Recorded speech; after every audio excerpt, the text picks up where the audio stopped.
guys, welcome back to our series with the boys. Today we're doing science. Because we learned about science. We learned about science this year in environmental science, and our teacher told us that if there are worms, there is buckthorn. So today, what are we doing, boys? We're gonna test if there's buckthorn around here. And if there's no worms, there's no buckthorn. He's right, let's go. So the first step to this experiment is finding what we call in science a plot. Now a plot is just like a plot. Here's our storyline or plot, you could say, and we're just gonna like. Would you guys say this looks like a good plot? Yeah. I would. We have our plot. Now the next thing we do is we place our square on the plot. Now this is supposed to be a 1x1 square. But we realized that we measured 1 foot to the outside, and this is actually much smaller. But we just thought, like, close enough. Yeah. This is science after all. Yeah. Our science teacher told us that if we mix mustard powder and water together, we can pour it on here and make the worm's skin be itchy. But we have no powder. We also have no water, so we decided to just go with mustard. And again, It's the same thing, close right? enough. I mean, mustard, powder, mustard. It can't be that much You're adding different. powder to water to make liquid mustard, and this is just liquid mustard, so we're just skipping a step. It's just like creamy liquid mustard. That was like the worst 3 words ever! So, in theory, like we said, this mustard makes the worms itch, and then they like come out of the ground. So, here it goes. We're gonna take our mustard, just put it on the plot. Oh yeah, get that seasoning in. Bro, you should be a chef. It's so beautiful. All right, and now we just Now wait. And if worms come up, we have concluded that there is buckthorn in this woods. Yep.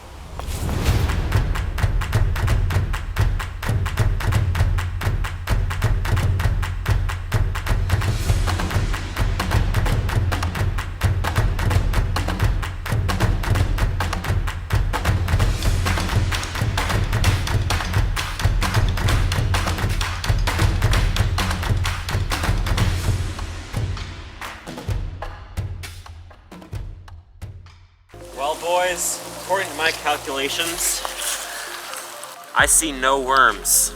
And what was our hypothesis again? No worms, no buckthorn.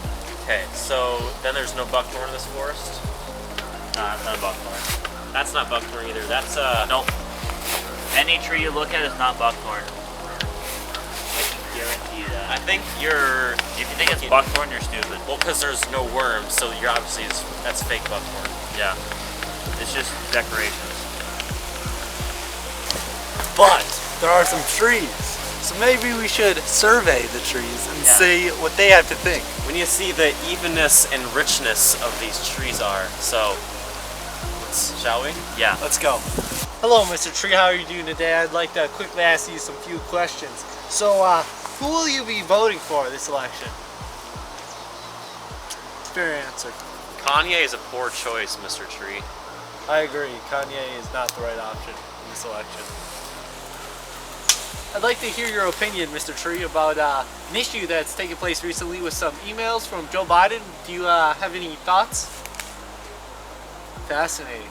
It's fascinating. Hey, Mr. Tree, we're going around doing some tree surveying, and we were wondering, do you think the Earth is flat? Hello, sir. Today we're trying to figure out the richness of this forest, so I'd like to ask you, what is your monthly income, and how much have you paid in income tax in the last year? Thank you, sir. Thank you. Hey, Mrs. Tree, would you like to give your opinion about climate change? Do you have any thoughts? You're obviously an idiot. Hey, Mr. Tree, today we're trying to measure the evenness of this forest, but you seem to be kind of twisted, so would you like to make some comments about that? So we finished up our survey. Here are our results. So it turns out the forest is moderately rich, fairly even, but they have some very crappy opinions about key issues, so we definitely need to increase the budget of the school system around these parts. Thank you.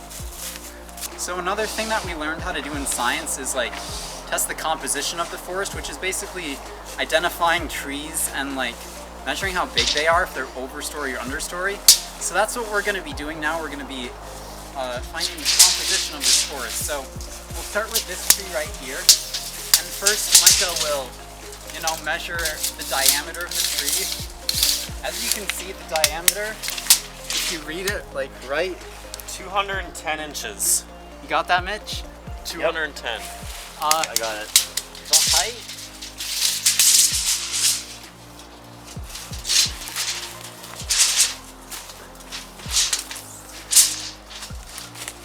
I got it. It's 189 inches.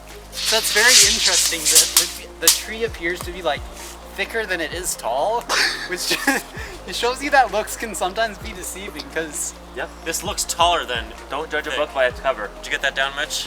Yep. All right, next tree.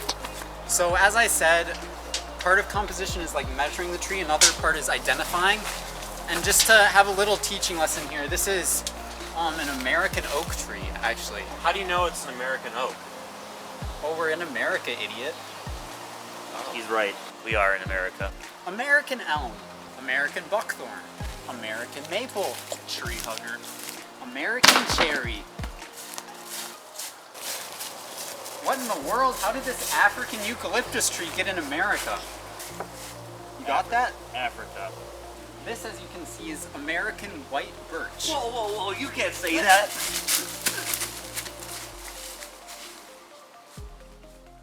Now that we've done all of our work out in the field, we got to do our presentation of our conclusion of science with the boys. So to start off,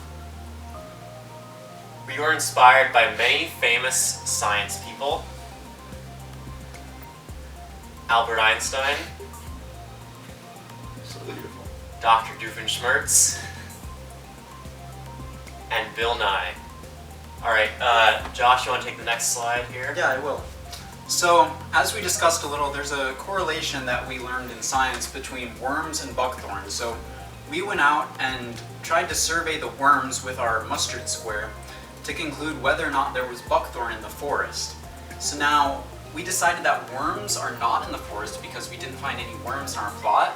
So, despite many spottings of buckthorn in the forest, we concluded that there are no buckthorns in the forest because the worms proved that to be true by there being no worms. That's what we used. Yep. Most effective way of Okay, Joey. worms. Oh, so then we also did some tree surveying, and according to our polls, trees think the earth is flat, climate change is fake, and Kanye is a good candidate. So our conclusion from the tree surveying is that trees suck at having good opinions. And then we looked at forest composition just to see what's around the forest. And so we measured one tree, and basically that was close enough, and that was enough for us. So basically we concluded that all trees are, as Josh said, thicker than they are tall. So yeah, that was very true. And then we ID'd many of the trees, and all trees are American because we're in America. And if you think otherwise, then you're an idiot. But somehow there was an African one, which doesn't make sense because we're in America. But it's science, so who knows what's going on, really. Okay, so a few more scientific conclusions based off the buckthorn and worms format. Joey?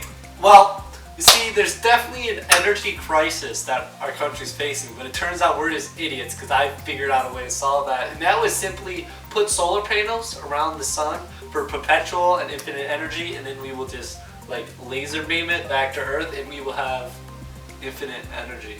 And as you know, we've been struggling the last few months with a pandemic, and the only way to get rid of COVID and to go back to normal is if there are no humans. Because if there are no humans, then there's no COVID. Nope.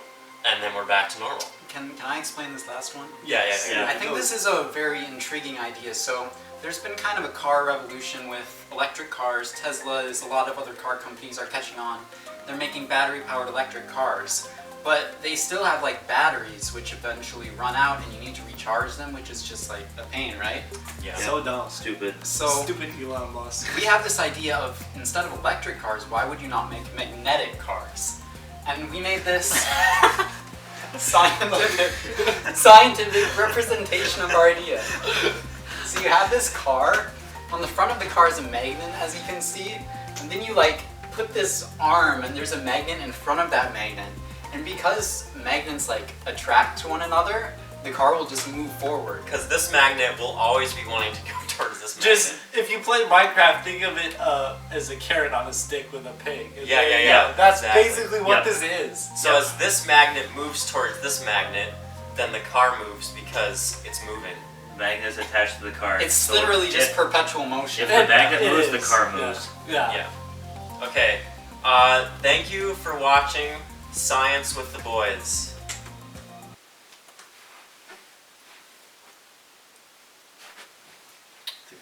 That's it.